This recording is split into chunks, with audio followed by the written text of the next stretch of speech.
Get down! Hands up! Nobody move! What's happening? The champagne glass shattered first, then the windows, then the world. Mina didn't hear the gunfire. Not at first. She only saw her husband's face change, saw those dark eyes widen, saw him lunge across the candlelit table with inhuman speed, felt his body slam into hers, felt them both hit the marble floor as roses and china exploded around them. Something wet bloomed across her ribs, warm, spreading fast. "John-woo," she whispered. His hands were already pressing against her side, his face hovering over hers. And for the first time in 3 years of marriage, she saw fear in Kim Jong-woo's eyes. Real, raw terror. 7 men in tactical gear poured through the restaurant doors, automatic weapons raised. They'd chosen Valentine's Day deliberately, the night when even monsters pretended to be human. They'd miscalculated. Jong-woo looked up from his bleeding wife. His expression went empty, cold.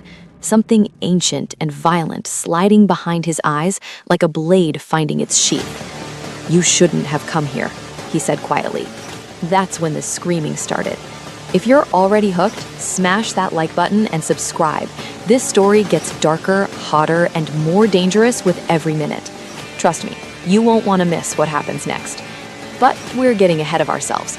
To understand why 7 trained killers would be foolish enough to attack Kim Jong-woo on the most romantic night of the year, you have to go back to where it started, back to the night a powerful man learned what it meant to be powerless. 18 months earlier, Mina Davis had no idea who Kim Jong-woo was. She was bent over the hood of her vintage Mustang in a parking garage at 11 p.m., muttering curses at a dead battery. Her natural curls pulled back in a silk scarf, grease on her hands, curves wrapped in a sundress she'd worn to her best friend's birthday dinner. The parking garage was empty. Downtown Los Angeles, after dark, not the safest place for a woman alone. She heard footsteps, measured, deliberate, getting closer. Mina straightened, grabbed the tire iron she'd wisely placed within reach, and turned. The man who emerged from the shadows made her breath catch. Tall, impeccably dressed in a 3-piece suit, despite the late hour. Korean, probably early 30s, with sharp features and eyes so dark they looked black in the fluorescent lighting. Beautiful in a dangerous way, like a blade wrapped in silk. "Your battery's dead," he observed in lightly accented English. "I noticed," Mina replied, not lowering the tire iron. "I'm fine. I've already called AAA." Jong-woo tilted his head slightly, studying her. He'd noticed her an hour ago in the restaurant where his business associate had insisted on meeting, noticed the way she laughed, the way she moved, the curve of her waist, the fullness of her lips, the intelligence in her brown eyes when she'd helped an elderly woman struggling with the door. Something had shifted inside him, like a lock clicking open after years of being sealed. "AAA will take 45 minutes, minimum," he said. "I have jumper cables." "That's convenient," Mina said, suspicion clear in her voice. "I'm Korean," Jong-woo replied with the ghost of a smile. "We're prepared for everything." Despite herself, Mina laughed. "Is that a cultural stereotype or personal philosophy?"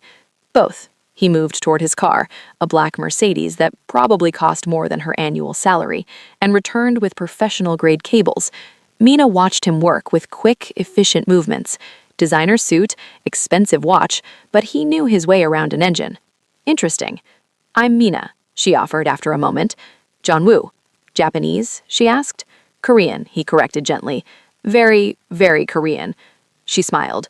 "Sorry, I'm terrible with—" "It's fine." He connected the final cable. "Start your engine." The Mustang roared to life. Mina felt genuine relief flood through her. "Thank you. Seriously. Can I don't know, buy you coffee or something, as thanks?" Jong-woo looked at her. Really looked at her. "Dinner," he said. "Tomorrow night. I'll pick you up at 7. "That's pretty presumptuous," Mina pointed out, but she was smiling. "Is it working?" "Maybe." She gave him her number, watched him drive away, had absolutely no idea she'd just given her phone number to one of the most dangerous men on the West Coast. The next evening, Junwoo arrived at her apartment building in Beverly Hills at precisely 7 p.m. Mina came down wearing a red dress that hugged every curve, her hair in natural curls that fell past her shoulders, gold hoops catching the light. Junwoo's expression didn't change, but his hand tightened almost imperceptibly on the car door. "You look beautiful," he said simply. "You clean up nice yourself," Mina replied, sliding into the passenger seat. He took her to an upscale Korean restaurant in Koreatown. Private room, quiet, intimate. The staff treated him with the kind of deference that made Mina's antenna go up. Too much bowing, too much nervousness. "So what do you do, Junwoo?" she asked over bibimbap. "I manage family businesses," he replied, not technically a lie. "What kind of businesses?" "Import, export, real estate, investments, all through, just not the legal kind." "Sounds boring," Mina teased. Junwoo smiled, a real smile this time, and it transformed his face. "Incredibly boring. What about you?" "I'm an ER nurse at Cedars-Sinai," Mina said, "so my job is the opposite of boring. Last week I removed a dildo from... Actually, never mind. HIPAA violation." He laughed. Actually laughed. When was the last time he'd laughed at dinner? "An ER nurse," he repeated. "That explains it." "Explains what?" "Why you weren't afraid last night, in the parking garage. You deal with dangerous situations constantly." "I had a tire iron," Mina pointed out, "and pepper spray in my purse and a bad attitude. I'm from Atlanta originally. We don't play about our safety." Junwoo found himself fascinated by her confidence, her humor, the way she met his eyes directly, unflinching. Most people couldn't hold his gaze for more than a few seconds. She stared at him like she was trying to figure out a puzzle. "What?" he asked. "I'm trying to decide if you're a good guy or a bad guy," Mina admitted. "And?" "Jury's still out." Smart woman. By their fourth date, Junwoo was in trouble. Deep, irreversible trouble. He'd never felt like this, never wanted someone with this kind of intensity. He found himself thinking about her during business meetings, checking his phone for her texts, making excuses to see her. His second-in-command, Dae-jung, in Korean, started giving him concerned looks. "Hyung," Dae-jung said one evening in Korean, after Junwoo had cut a weapons negotiation short to make dinner reservations. "This woman, she doesn't know who you are, what you are." "I know. When she finds out, she won't. She will, eventually, and when she does, she'll run, or worse." Dae-jung paused. "Or she'll be used against you. You're making yourself vulnerable." Junwoo stared out the window of his penthouse office. "I don't care." That was the problem. He really didn't. 2 months into their relationship, Mina still hadn't been to Junwoo's home. They always met at restaurants, her apartment, neutral locations. She was starting to wonder if he was married, or had weird taxidermy everywhere, or was secretly a hoarder. "Your place tonight," she declared one Saturday afternoon. "I'm cooking you dinner." Junwoo looked trapped. "My apartment is under renovation." "Liar," Mina said cheerfully. "What are you hiding? Secret family? Weird porn collection? Bodies in the freezer?" His expression flickered for just a second. Mina's smile faded. "Junwoo, that was a joke." "I know." He pulled her close and kissed her forehead. "Fine, my place. But don't judge the decor my sister decorated." His apartment turned out to be a 6,000 square foot penthouse in Century City with floor-to-ceiling windows overlooking Los Angeles. Minimalist furniture, expensive art, a kitchen that looked like it had never been used. "Your sister has good taste," Mina said, setting down grocery bags. "Also, you're rich, like really rich." "Family money," Junwoo said. "Import-export must be very profitable. You'd be surprised." She started cooking, jollof rice, plantains, perfectly seasoned chicken, and Junwoo watched from the kitchen island, completely mesmerized by the way she moved, the way she hummed while she cooked, the way she'd made his sterile, cold apartment feel like a home just by being in it. "Tell me something true," Mina said suddenly, stirring the pot. "Something real." Junwoo was quiet for a long moment. "I've never brought anyone here before, to this apartment. You're the first." She turned to look at him. "Why me?" "Because when I'm with you, I forget what I am," he said quietly. "I just remember who I wanted to be." Mina's breath caught. She crossed to him and stood between his knees as he sat on the bar stool. And who's that? Someone worthy of you. She kissed him then, soft at first, then deeper. His hands found her waist, pulling her closer. The kiss turned hungry, desperate. His fingers tangled in her curls. Her hands slid under his shirt, feeling hard muscle and scattered scars she'd noticed before but never asked about. Bedroom, she whispered against his mouth. Junwoo stood, lifting her easily. She wrapped her legs around his waist as he carried her down the hallway. They left a trail of clothes, her shirt, his belt, her bra, before reaching his bedroom. What happened next was slow, reverent. Junwoo touched her as if she were precious, like she might disappear if he wasn't careful. Mina had never felt so cherished, so wanted, so completely consumed by another person. Afterward, they lay tangled in expensive sheets, her head on his chest, his fingers tracing lazy patterns on her shoulder. "I'm falling in love with you," Junwoo said into the darkness. "I need you to know that." Mina lifted her head to look at him. "That scares you. Terrifies me." Why? Because loving someone meant giving them the power to destroy you. Because in his world, love was a weapon. Because he'd built his entire life on being untouchable. And this beautiful, brilliant woman had walked past every defense like they were made of paper. "Because I've never felt this before," he said instead, "and I don't know how to do it right." Mina smiled, kissed his jaw. "Lucky for you, I'm an excellent teacher." The following morning, Junwoo woke up to his phone vibrating violently. Mina was still asleep, her curls spread across his pillow, one leg thrown over his. He carefully extracted himself and stepped into the hallway to take the call. "We have a problem," Daejong said without preamble. "The Dmitri situation. It's escalating. He wants a meeting. Tonight." Junwoo closed his eyes. Dmitri Volkov, Russian arms dealer, temperamental, dangerous, also convinced that Junwoo had shorted him on their last transaction. "Set it up," Junwoo said quietly, "but not anywhere near—" "I know, far from your girl. I'm not stupid." Junwoo returned to the bedroom. Mina was awake now, stretching like a cat, the sheet slipping down to reveal smooth brown skin that made his mouth go dry. "Morning," she said with a sleepy smile. "I have to work tonight," he said reluctantly. "Business dinner. I'll make it up to you." "It's fine." She sat up, sheet pooling at her waist. "But Junwoo." "Yes? Whatever you do for work, just promise me you're careful, okay?" He crossed to her, cupped her face. "Always." If only he could tell her the truth, that being careful was impossible when you ran the largest Korean organized crime syndicate on the West Coast, that every meeting was potentially fatal, that he'd killed 17 men with his own hands. But he couldn't. Not yet. Maybe not ever. That night's meeting went sideways fast. Dmitri showed up drunk, paranoid, and armed, accused Junwoo of theft, of disrespect, started making threats in Russian that Junwoo understood perfectly, even if he pretended not to. "We're done here," Junwoo said, calmly, standing to leave. Dmitri pulled a gun. "Sit down." The warehouse went silent. Junwoo's men, 8 of them positioned around the space, tensed, waiting for his signal. Junwoo looked at the gun, then at Dmitri. "You're making a mistake."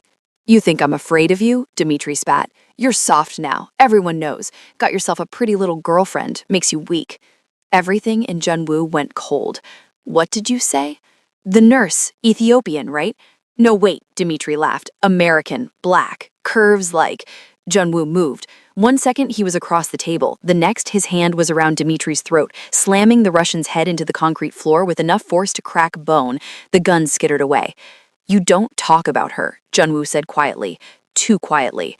"You don't think about her. You don't even breathe her air. Understand?" Dmitri gurgled something that might have been agreement. Junwoo stood and straightened his suit jacket. "Daejong, make sure Mr. Volkov understands that our business relationship is terminated, permanently, and if I hear he's been anywhere near Cedars-Sinai Hospital, I'll take it personally." He left the warehouse with blood on his knuckles and murder in his heart, because Dmitri knowing about Mina meant others knew, meant she was visible, vulnerable, meant he'd have to tell her the truth soon, or she'd discover it herself. Neither option would end well. A few days later, Mina came home from a brutal shift to find her apartment filled with flowers, roses, peonies, lilies, every surface covered. In the center of her dining table sat a box from Tiffany's. She opened it with shaking hands. Inside was a bracelet, white gold, delicate, with a single diamond charm. Beautiful, expensive, excessive. Her phone rang. Junwoo. "Did you rob a florist?" she asked by way of greeting. "Do you like them?" He sounded almost nervous. "They're beautiful, insane but beautiful. Junwoo, this is too much. It's not enough. It will never be enough. He paused. "I need to tell you something about my work, about who I really am." Mina's heart sank. Here it comes. Wife, kids, fraud, something. "Okay," she said slowly. "Tell me." Another long pause. "Not over the phone. This weekend. I'll take you somewhere we can talk, somewhere private. You're scaring me." "I know, I'm sorry, but I promise, after you know everything, if you want to walk away, I won't stop you. And if I don't want to walk away, then I'll spend the rest of my life proving I'm worth the risk." Saturday morning, Junwoo picked her up in a different car, a Range Rover, and drove them to Malibu, to a house on the beach she didn't know he owned, private, isolated, waves crashing against the shore. They walked along the water, hand in hand, and Junwoo told her everything about his family, the Kim syndicate, the businesses they ran, legitimate and otherwise, the violence, the blood, the life he'd been born into and never escaped. He showed her the scars on his torso, knife wounds, bullet wounds, evidence of a life lived in shadows. Mina listened without interrupting. Her face was unreadable. When he finished, silence stretched between them like a chasm. "Say something," Junwoo finally said. "Please." "You lied to me," Mina said quietly. "For months." "Yes." "You're a criminal." "Yes." "You've killed people." Junwoo met her eyes. "Yes." "Have you ever hurt someone innocent?" "No, never. I have rules, lines I don't cross. But you've crossed other lines. Many." Mina turned to face the ocean. Junwoo wanted to touch her, pull her close, but he forced himself to stay still, to give her space, to let her decide. "Why tell me now?" she asked. "Because I love you," he said simply, "and you deserve the truth, all of it, even if it means losing you." "You think you'll lose me?" "I think any rational person would run." Mina laughed, sharp, humorless. "You clearly don't know me very well." She turned to face him. "I work in an ER in Los Angeles. I see what people are capable of. I see gang violence, domestic abuse, overdoses, and assaults. I've held dying children, watched mothers lose sons, seen the absolute worst of humanity. Mina, I'm not finished." Her eyes were bright with unshed tears. "You think your world is so much darker than mine? At least you have rules. At least there's structure, consequences. The people I try to save, they're killed by random violence, by chaos, by poverty and desperation and bad luck. That doesn't make what I do right." "No, but it makes you human." She stepped closer. "Do you know what I saw when I first met you? I saw a man who stopped to help a stranger at 11 p.m., who knew how to fix an engine in a $3,000 suit, who made me laugh, who looks at me like I'm the only person in the room." "You are." "I'm not stupid, Junwoo. I knew something was off. The way people treat you, the scars, the phone calls you take in Korean when you think I can't hear, the bodyguards you think are subtle." She smiled sadly. "I chose not to ask because I was falling for you too, and I was scared of the answer. And now that you have the answer?" Mina took his face in her hands. "Now I'm making a choice, with my eyes wide open. I choose you, all of you, the good, the bad, the dangerous. But I need you to promise me something. Anything. Promise me you'll keep me in your life, not hidden away, not protected to death. I'm not a porcelain doll, Junwoo. I'm a woman who's survived 28 years in this world without you. If I'm choosing this life, I'm choosing it fully. Partners. Equals. Understood?" Junwoo pulled her into his arms and buried his face in her hair. "Understood. And promise me you'll come home, every night, no matter what." "I promise." "Liar," she whispered against his chest, "but I love you anyway." 3 months later, Junwoo proposed. Private beach, sunset. The ring was a conflict-free diamond, because Mina had strong opinions about blood diamonds, and he'd respected that. She said yes before he finished his speech. They married quietly 2 weeks later. Small ceremony, just close friends and family.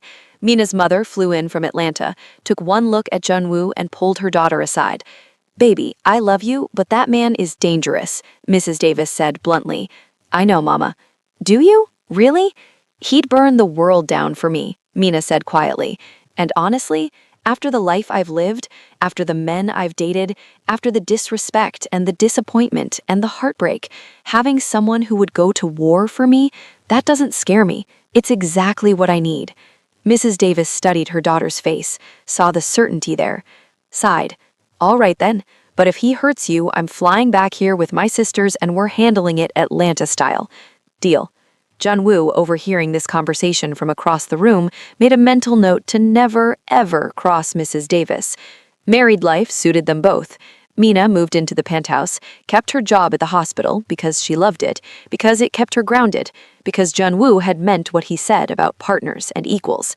She learned to ignore the bodyguards who discreetly followed her to work, learned to accept the bulletproof car, learned the names of Junwoo's men and which ones could be trusted absolutely. In return, Junwoo learned to share his life, to come home at decent hours when possible, to text when he'd be late, to wash the blood off before walking through the door, to separate his world from hers as much as possible. But the violence always found ways to seep through, like the night Mina came home to find Junwoo in the shower, fully clothed, shaking. She'd pulled back the curtain, seen the blood washing down the drain, and simply climbed in with him, held him until the water ran clear, asked no questions, just loved him through it. Or the morning she woke up to find him staring at the ceiling, jaw tight, eyes hard. What happened? She'd asked quietly. Someone tried to kill Dae-jung last night. Car bomb. He survived, but Junwoo's fists clenched. They used his daughter to lure him out. She's 8 years old, Mina. 8. They used a child. Did you find them? Yes. Good. That simple response, no judgment, no fear, just acceptance, made him love her even more fiercely. By their 6-month anniversary, Junwoo had become openly possessive. Not controlling, he'd never disrespect her autonomy, but protective to a fault. He knew her schedule, had men watching the hospital, checked in constantly, showed up at the end of her shifts with food or flowers or just himself. Mina found it equal parts endearing and exasperating. You know I can take care of myself, she pointed out one evening when he insisted on picking her up after a late shift. I know, but why should you have to? Junwoo countered. I have the resources. Let me use them to make your life easier. It's not about being easy, it's about trust. I trust you completely. I don't trust the world. Fair point. The jealousy started subtly. A doctor at the hospital who flirted with Mina too openly. Junwoo showed up during lunch, kissed her thoroughly in the cafeteria, and gave the doctor a look that made the man find a different hospital to work at within the week. Did you threaten him? Mina asked suspiciously. I don't threaten. I make promises, Junwoo smiled, and I promised I'd remove his hands if he touched you again. Junwoo! He grabbed your waist, Mina. I saw the security footage. He was moving past me in a crowded hallway. He could have said, "Excuse me." She wanted to be angry. She really did. But the fierce protectiveness in his eyes, the way his jaw tightened when he talked about another man touching her, it did something to her. Something primal. You're insane, she said. For you? Absolutely. Valentine's Day was approaching, their first as a married couple. Junwoo had been planning for weeks. He'd bought out her favorite restaurant, a small Italian place in Santa Monica where they'd had their third date, arranged for roses, champagne, and her favorite dessert, a quartet to play her favorite songs, the entire restaurant, just for them. Romance and privacy in equal measure. You didn't have to do all this, Mina had said when he told her the plans. I want to. You deserve grand gestures, Mina. You deserve everything. I just want you. You know that, right?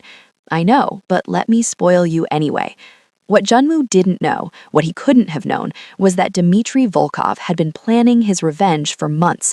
The Russians had built a coalition, 7 men. All have grudges against Junwoo. All were willing to die for a chance at taking down the man who'd humiliated them. They'd watched, waited, learned the patterns, and they'd chosen Valentine's Day specifically, the night Junwoo would be distracted, vulnerable, human. They planned to send a message, kill his wife, let him live with the loss. They had no idea that killing Mina wouldn't break Junwoo. It would unleash him. Valentine's Day arrived cold and clear. Los Angeles in February, 65 degrees, palm trees swaying, sunset painting the sky in shades of pink and gold. Mina spent the afternoon getting ready. Red dress, Junwoo's favorite color on her, gold jewelry, hair in soft curls, makeup that made her brown skin glow. She looked at herself in the mirror and smiled. 1 year ago, she'd been single, frustrated with dating apps, convinced she'd never find someone who understood her. Now she was married to a man who looked at her like she hung the moon. A dangerous man, a complicated man, but hers. Junwoo picked her up at 6:30, and the look on his face when she opened the door made her pulse race. "You're trying to kill me," he said. "Is it working?" "Extremely." He pulled her close, kissed her slowly and deeply. "We could stay home, order takeout. I could spend the entire night showing you how beautiful you are." "Nice try. You planned this elaborate dinner. We're going." "Worth a shot." The drive to Santa Monica was easy, with traffic lights for once. Junwoo held her hand the entire way, thumb stroking her knuckles. The bodyguards followed in a separate car, discreet as always.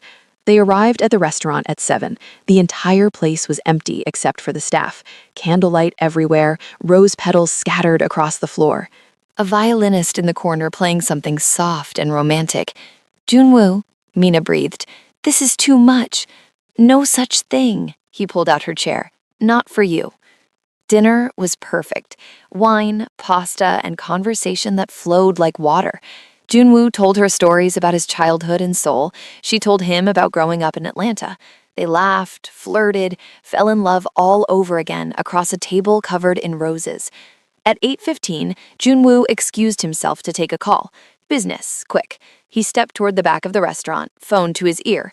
Mina sipped her champagne, scrolled through her phone, and smiled at a text from her mother asking how dinner was going. That's when the front doors exploded inward. Glass shattered, wood splintered. 7 men in tactical gear poured through, automatic weapons raised. The violinist screamed. The waitstaff scattered. Mina's hand went to her purse, where she kept pepper spray, but she was too slow. The lead man, Dmitry Volkov, though she didn't know his name, pointed his gun directly at her chest. "Mrs. Kim," he said with a thick Russian accent, "Valentine's gift for your husband." Mina's training kicked in. ER nurse, stay calm, assess. "You don't want to do this." "No," Dmitry smiled. "I think I do." That's when Junwoo came around the corner. He took in the scene in an instant. 7 armed men, Mina frozen in her chair, guns pointed at his wife, and his world narrowed to a single point. He moved, pure instinct, launching himself across the space, hitting Mina with his full body weight, driving them both to the floor as the shooting started. Bullets tore through the air where she'd been sitting. Champagne glasses exploded. The table flipped.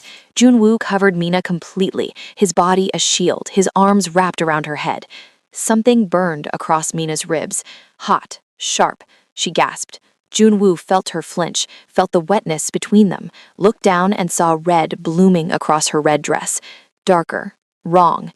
"No," he whispered. "No, no, no." His body parts crashed through the back entrance. Gunfire erupted, rapid, controlled, professional. The 7 attackers scattered, returning fire using tables and the bar as cover.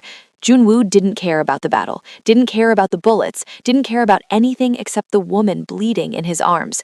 "Mina, look at me. Stay with me." "I'm okay," she managed, even though she wasn't, even though the pain was spreading, sharp and terrifying. "Junwoo, You're fine. You're going to be fine." He pressed his hand against the wound. So much blood. Too much. "Daejung, car, now." The firefight continued. 3 of the attackers went down. 2 fled through the shattered front doors. Dmitry and 1 other pinned behind the bar. Junwoo lifted Mina, careful, so careful, and ran for the back exit. His men laid down covering fire. Daejung had the armored SUV waiting, engine running, back door open. Hospital, Cedars Sinai, fast. Mina's vision was going gray at the edges. She could hear Junwoo talking to her, feel his hands on her face, but everything seemed distant, underwater. "Stay awake," he commanded, desperate, terrified. "Mina, baby, stay with me. Don't you dare." His voice cracked. "Please, please don't leave me." "Not leaving," she whispered. "Promise." The SUV screamed through Los Angeles traffic, running every red light, weaving between cars. Junwoo kept pressure on the wound, kept talking to her, kept willing her to hold on. They made it to Cedars-Sinai in 11 minutes. Junwoo carried her through the ER doors himself, covered in her blood, face like carved stone. GSW to the right side, he said to the first doctor who approached. Clinical, controlled, like he wasn't dying inside. Entry wound below the ribs, no exit wound visible. She's lost a lot of blood. The ER staff knew Mina, loved her. Seeing her on a gurney, bleeding, unconscious now, several nurses started crying. Sir, you need to... I'm not leaving her. Sir, Junwoo turned. The look in his eyes made the doctor step back. I am not leaving her. They let him stay through triage, through the scramble to get IVs in, stabilize her, and prep her for emergency surgery. He held her hand the entire time, even as they wheeled her toward the OR. Mr. Kim, you can't come past this point. Save her, Junwoo said quietly. Whatever it costs, whatever you need, save her. We'll do everything we can. That's not good enough. Save her. The doors closed. Mina disappeared behind them. Junwoo stood in the hallway, covered in blood, shaking. Daejung appeared at his elbow. Hyung, we got 2 of them. The others scattered. We're tracking them now. How many total? Junwoo's voice was empty, dead. 7, including Dimitri. Find them, all of them. I want locations within the hour. What are you going to do? Junwoo looked at his second in command, something terrifying in his eyes, something ancient and merciless. I'm going to show them what happens when you touch what's mine. The surgery took 4 hours. The bullet had nicked her liver, causing internal bleeding, but it missed all major arteries. The surgeon, Dr. Patel, who'd worked with Mina for 3 years, found Junwoo in the waiting room, still covered in blood. She's going to make it, Dr. Patel said. She's stable, strong. She lost a lot of blood, but we got the bullet out and repaired the damage. She'll need time to recover, but she's going to be okay. Junwoo's knees nearly gave out. Can I see her? She's in recovery, still sedated, but yes, come with me. Mina looked small in the hospital bed, pale, tubes and wires everywhere, but breathing, alive. Junwoo sat beside her, took her hand carefully, and let himself break, just for a moment, just in the privacy of that hospital room. Tears he'd never shed in front of anyone fell silently. I'm sorry, he whispered. This is my fault, my world, my enemies. You were right. I should have kept you separate, should have protected you better, should have... What? His head snapped up. Mina's eyes were open, cloudy with medication, but open, focused on him. You're awake. Barely. She squeezed his hand weakly. You look terrible. You were shot. I noticed. She managed a small smile. How bad? Bad enough, but you're going to be fine. Dr. Patel said... I know what Dr. Patel said. I'm a nurse, remember? Her smile faded. Junwoo, what are you planning? He said nothing. Junwoo, they shot you, he said quietly, on Valentine's Day, in a restaurant I chose because of me, because they wanted to hurt me, and they knew the best way to do that was through you. So you're going after them. Yes, all of them, every single one. Mina closed her eyes. Promise me something. Anything. Promise me you'll come back, that you won't get yourself killed seeking revenge for something I survived. Mina, promise me, Junwoo, because if you die trying to avenge me, then they win, then they take everything. You understand? He leaned forward and kissed her forehead gently. I promise, I'll come back to you, always. Liar, she whispered, but she was smiling. Junwoo left the hospital at dawn, showered, changed, armed himself, called a meeting of his inner circle. 7 men, he said, standing at the head of the conference table in his office. I want names, addresses, families, routines, everything, and I want it now. Daejung slid a folder across the table. Already done. We've located 5 of them. The other 2 are in the wind, but we'll find them. Junwoo opened the folder, studied the faces, memorized them. 7 days, 1 per day. I want them to know it's coming. I want them to run, to hide, to feel what my wife felt when they pointed guns at her. Hyung, If you do this, there will be consequences. Political, financial, the other families. I don't care. They shot my wife. There are no consequences they can impose that will stop me. His men exchanged glances. They'd seen Junwoo angry before, violent, ruthless, but this was different. This was personal. This was terrifying. Day 1. The first man, Sergei, one of Dmitri's lieutenants, was found in a motel in Van Nuys. Junwoo went alone, kicked in the door. Sergei reached for a gun. He wasn't fast enough. Junwoo didn't use his weapon. He used his hands. Methodical, brutal. Every bone he broke, he thought of Mina on that operating table. Every scream, he heard her gasping, "I'm okay," even though she wasn't. When it was over, he left a message, carved into the wall. 6 more. Day 2. The second man, Victor, tried to run, made it to the airport, TSA checkpoint. Junwoo's people found him anyway, detained him in a maintenance room for questioning. Junwoo arrived 30 minutes later. "Please," Victor begged. "I was just following orders." "So was I," Junwoo said coldly. "My wife told me to come back alive. That's my only order now." He kept his promise to Mina. He came back. Victor didn't. Day 3. Third man, Alexei, barricaded himself in a safe house in the valley. Guards, cameras, security systems. Junwoo burned it down. Not metaphorically, actually set the house on fire. Waited outside. Alexei came running out, clothes smoking, coughing. "You should have stayed inside," Junwoo said. The message this time, 4 more. Day 4. The fourth man, Pavel, went to the police, begged for protection, witness protection, anything. The detective who took his statement was on Junwoo's payroll. Pavel disappeared from the police station. No cameras caught it, no witnesses came forward. Junwoo visited Mina that afternoon. She was sitting up in bed, color returning to her face, but still weak. She took one look at him and sighed. "How many?" she asked. 4 down, 3 to go. "Junwoo, I know you don't approve, but I can't stop. Not until they're all gone. Not until I know you're safe." Mina was quiet for a moment. Then, "I'm not going to tell you to stop. You wouldn't listen anyway. But promise me you're being smart, not reckless." "I promise. And promise me that when this is over, we leave, go somewhere. Just us. No business, no revenge, no blood. Just us." Junwoo sat on the edge of her bed, careful not to jostle her. "Where do you want to go?" "I don't care. The moon, Antarctica, a cabin in the woods, anywhere you're not trying to kill someone." He smiled, the first real smile in days. "Deal." Day 5. The fifth man, Yuri, tried to negotiate, sent messages through intermediaries, offered information, money, anything. Junwoo sent back a single message: "Run." Yuri ran, made it all the way to San Francisco, hid in a container ship bound for China. Junwoo found him in the cargo hold, in the dark, alone. 2 more, he said into the silence. Day 6. The sixth man, Mikhail, was smarter, disappeared completely. No digital footprint, no credit cards, no phone. It took Junwoo's people 3 days to find him, hiding in a monastery in New Mexico, pretending to be a monk seeking redemption.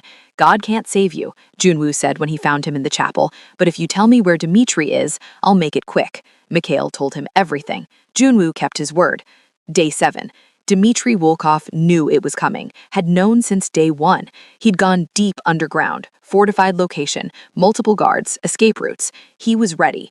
Junwoo didn't care. He hit the location at dawn, not alone this time. He brought his entire crew, 30 men, military precision, overwhelming force.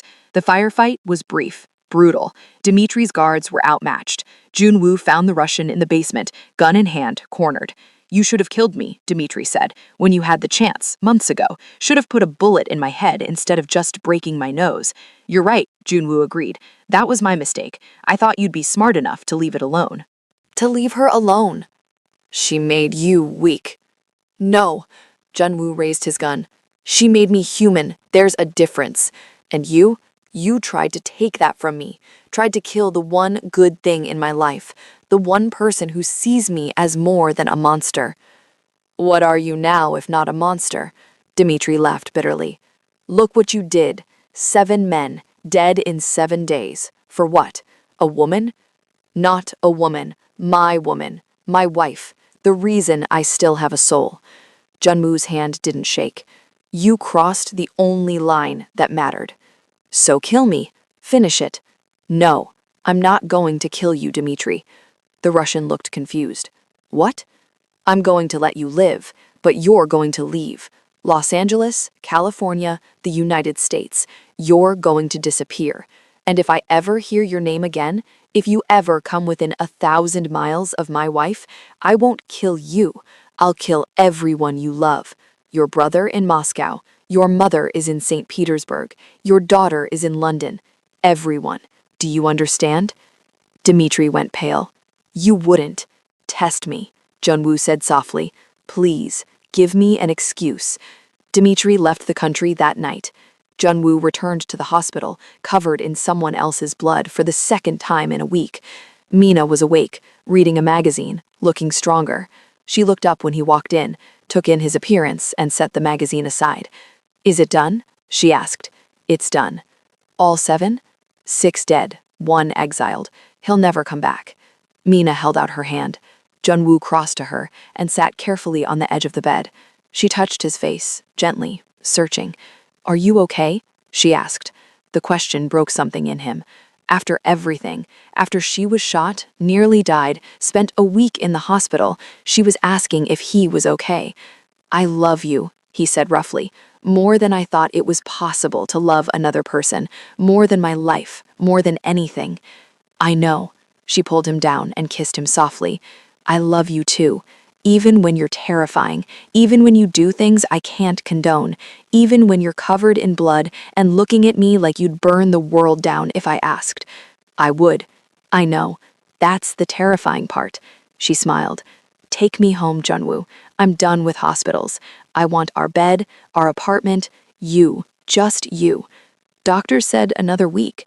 I'm a nurse. I'll clear myself. Let's go home. They went home. Junwoo carried her from the car to the penthouse and refused to let her walk, even though she insisted she could. Set her up on the couch with pillows, blankets, the remote, her phone, water, and pain medication. I'm not an invalid, Mina protested. You were shot 8 days ago. You're recovering. I'm bored. Good. Be bored. Heal. She grabbed his shirt before he could walk away, pulled him down, kissed him with enough heat to make his breath catch. I'm healed enough for that, she murmured against his mouth. Mina, I almost died. You went on a revenge spree that probably gave you nightmares. We both need this, need to feel alive, connected. Please. Junwoo hesitated. Then carefully, so carefully, he gathered her up, carried her to their bedroom, laid her down on their bed like she was made of glass. What followed was slow, tender, healing in ways that had nothing to do with medicine. Junwoo touched her as if she were precious, like he'd lost her and found her again, like every kiss was a prayer of gratitude. Mina let him worship her, let him chase away the fear and the darkness with his hands and his mouth and his whispered words of love. Afterward, they lay tangled together, her head on his chest, his fingers tracing lazy patterns on her shoulder, careful to avoid the bandages. We're going away, Junwoo said into the quiet. Next month, when you're fully healed. Bali or the Maldives or Switzerland. Your choice.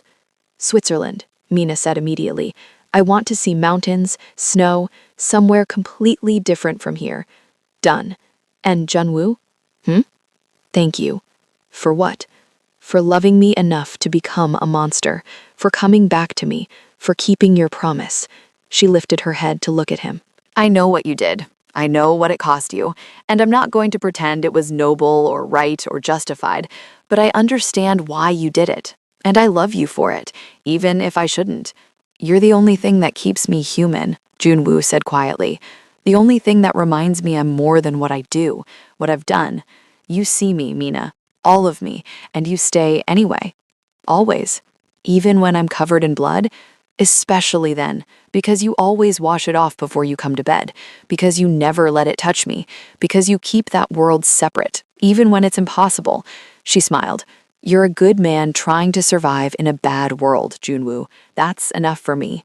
3 weeks later, they were in Switzerland, a private chalet overlooking the Alps. Snow everywhere, silence, peace. They spent their days skiing, drinking hot chocolate, making love by the fireplace. Junwoo's phone stayed off. The business could survive without him for 2 weeks. The world could burn for all he cared. On their last night, they stood on the balcony watching the sunset paint the mountains in shades of pink and gold. Mina was wrapped in his coat, her back against his chest, his arms around her waist, carefully avoiding her still healing scar. "I could stay here forever," she murmured. "So let's stay. We have lives in Los Angeles. We could have lives here. I could retire. We could open a bed and breakfast. You could work at a local hospital. I could learn to yodel." Mina laughed. "You yodeling. That I'd pay to see. I'm serious. I'd give it all up for you. The business, the family, the power, all of it, if you asked." She turned in his arms to face him. "I would never ask that. That world is part of who you are, and I chose you. All of you, remember? Even the dark parts? Especially the dark parts, because they come with fierce loyalty, the protection, the love that would burn down the world." She touched his face. "I don't want you to change. I just want you to be careful, to come home, to keep being the man who brings me flowers and fixes my car and looks at me like I'm the only woman in the world. You are. Then we're good. We'll go back to Los Angeles, you'll run your empire, I'll save lives in the ER, and sometimes when it gets too heavy, we'll come back here, to the snow, to the silence, to just being us." Junwoo kissed her, slow and deep and full of promise. "I love you, Mrs. Kim. I love you too, Mr. Kim, even when you're terrifying. Especially then. Especially then." They returned to Los Angeles differently, stronger, more certain. The families had noticed Junwoo's absence, noticed the power vacuum. Some thought he'd gone soft, retired, become domesticated. His first meeting back proved them wrong. He walked into the conference room, Mina's lipstick still on his collar, her perfume still on his skin, and laid out new terms, new territories, new rules. Anyone who objected could leave or challenge him directly. No one challenged him because they'd all heard the story about Valentine's Day, about what happened to the 7 men who touched his wife, about how Kim Jun-woo had spent 7 days proving that loving someone didn't make you weak. It made you absolutely terrifying. 6 months after Valentine's Day, Mina came home from a shift to find rose petals scattered through the penthouse, candles everywhere, Jun-woo in the kitchen, actually cooking her favorite meal. "What's this?" she asked, smiling. "Do I need a reason to romance my wife?" "No, but you usually have one anyway." Jun-woo crossed to her, pulled her into his arms. "I wanted to replace the memory of Valentine's Day, of the shooting and the blood and the fear. I wanted to give you a new memory,